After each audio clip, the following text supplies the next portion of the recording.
Taskmaster might seem like the latest app in the gig economy, but instead it's the name of the Marvel Cinematic Universe's next villain. But who has he come for, and from where? So many questions.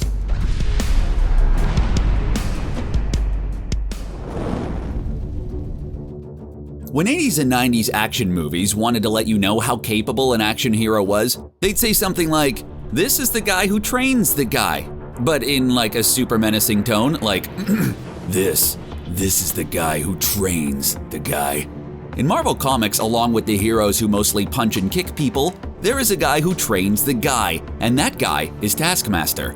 Taskmaster trained the likes of Crossbones to take on the likes of Captain America. That's a tall task, but the Taskmaster has a secret. That is, of course, everyone else's secrets. He has the ability to mimic any moves he sees, so he can throw a shield like Captain America, shoot an arrow like Hawkeye, or, use claws like Black Panther? At least that's what it looks like in the trailers for Black Widow, where the Taskmaster is set to take on the Avengers super spy. The Taskmaster has done his homework, and that homework is watching the Avengers. The other thing we know about Black Widow is that it involves her revisiting her Russian roots in the mysterious Red Room, where she was trained in her super spy ways. When she reconnects with her Red Room alumni, she faces this new menace that just so happens to have all the moves of Natasha's new friends. Could it be that Taskmaster is the latest creation from a post-perestroika Red Room, a group that would see the Avengers as a threat? And what does anyone in the MCU do when facing an external threat? Make a super soldier, of course. Taskmaster might have been designed, so to speak, to take on the Avengers. Well, at least the ones not from Asgard or an ever-mounting ball of rage. How would that work? In the comics, Taskmaster is just another New York kid that discovers his talent for mimicry. But the translation from page to screen has seen a lot of characters go through changes, especially the villains. Mysterio and Vulture didn't start off with beefs against Tony Stark, and the Ghost of the comics got his phasing abilities thanks to a tech suit that he also stole.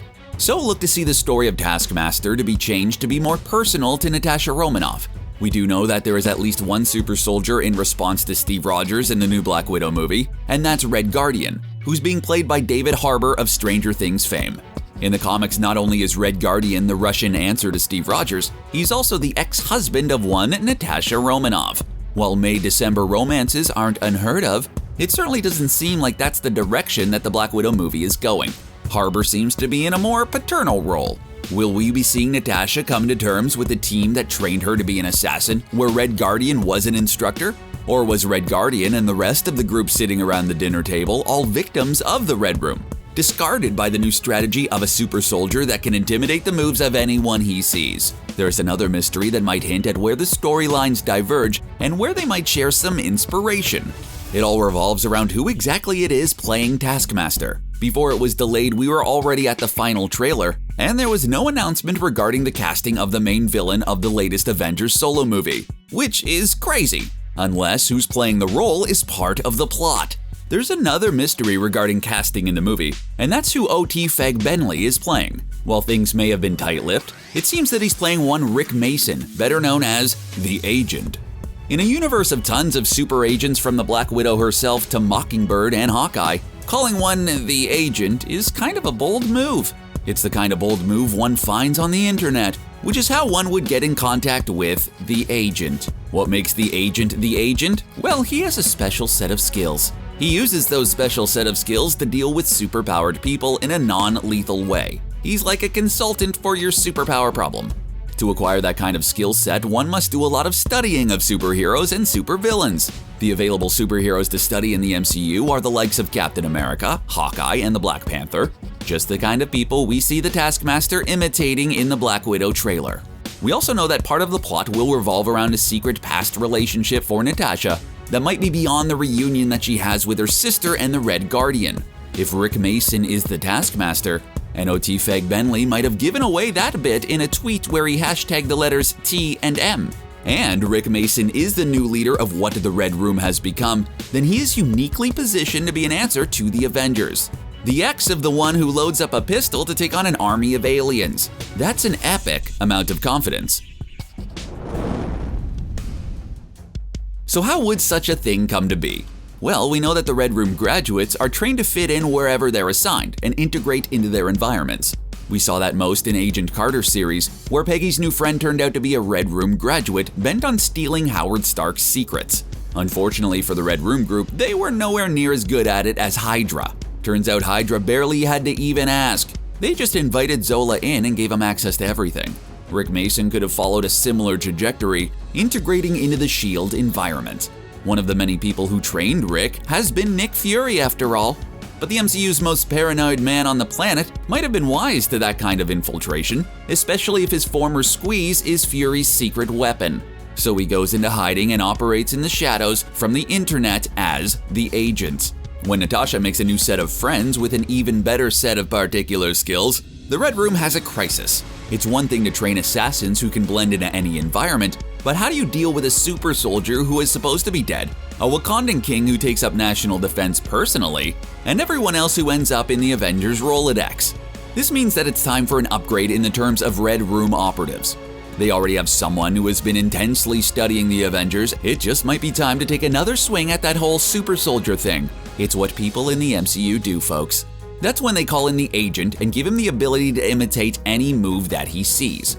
Instead, they might have his power be the result of an experimental program to create a super soldier that can take on the Avengers by learning all of their moves. Then, as the Agent and as Natasha's former flame, he's able to lure Natasha out after her team had a big falling out. The movie is set to take place after Captain America: Civil War, where the team broke up. You know, like a band? The team is in disarray with Steve Rogers, Wanda Maximoff, Natasha Romanoff, and Sam Wilson on the run from Thunderbolt Ross. Natasha had initially backed Tony Stark in the MCU's Civil War because she knows a thing or two about unintended consequences and regret. While she's never been specific, she will tell anyone who listens that there is a lot of red in her ledger. Presumably, this little bit of pre-endgame pre-gaming, she hoped to clear some of that up. However, it turns out she is still feeling responsible enough that she feels like she's the one who needs to make the sacrifice for the Soul Stone. One of those wrongs could have been how she left Rick Mason, and the situation that she put him in, perhaps leaving him in the hands of the Red Room when they both wanted to escape. Maybe coming back is her attempt to rescue Mason, only to find out that it's too late. He's become the Taskmaster. That would mean that Natasha has a pretty rough love life. One former love interest becomes an assassin designed to kill her, and another breaks up with her by going to another planet to fight in gladiator games. Huh, and you thought your dating life was hard. Of course, it could get even worse for Natasha as she does her best to become the most tragic character in the MCU. The one question remains, how exactly does the Taskmaster become the Taskmaster? What was the mechanism that gave him the ability to imitate abilities? In the past, the Red Room has sent operatives to steal the super soldier serum. That's what Dottie was after in the last vial of Steve Rogers' blood. Even the Winter Soldier has been used to get super soldier serum, this time killing Tony Stark's parents to get some of that weird blue goo that turned his peers into rage machines. As recently as Bruce Banner, there have been people working on the super soldier formula in one way or another. It's possible that the assignment that the Black Widow was working on when she encountered her work husband Hawkeye was an attempt to steal a new super soldier formula that allowed the recipient to adapt any skill that they observe. She's always expressed regret about what she was doing and gratitude that Hawkeye and S.H.I.E.L.D. gave her an opportunity to make up for it. If she had failed to steal the technology, there wouldn't be as much regret as if she succeeded. Which would mean that she's been using her post-Civil War downtime trying to retrieve that tech that she ended up putting in the Red Room's hands, only to find out that her former love interest has managed to make it work and turned himself into a fighting machine with borrowed moves. For Black Widow, this would be an effective way to close out her story given her big sacrifice during Endgame. She has been driven by the sense of responsibility. In fact, responsibility is a running theme in the Avengers. Tony feels responsible for the weapons that he's produced. Banner feels responsible for the Hulk. And Spider-Man is famously associated with a little saying about responsibility. In Endgame, we got to see Natasha take a leadership role in the Avengers to give her a sense of purpose that she felt enough of a commitment to sacrifice herself to save half of reality. If she was given the ability to clear her ledger, either by saving her old flame or taking the new super soldier formula out of the Red Room's hands, it would help provide that closure for her character that was missing when she went over the cliff. One of the last OG Avengers to get that completion. It would help bring the story of the original team to an end, along with Hawkeye passing the bow to Kate Bishop in his own upcoming Disney Plus series. Either way, we just can't wait to see it. That's why Taskmaster could be created to take on the Avengers. What do you think? Is Rick Mason the Taskmaster? Let us know in the comment section below, and while you're at it, why not subscribe to CBR for all the latest MCU videos? Thanks for watching.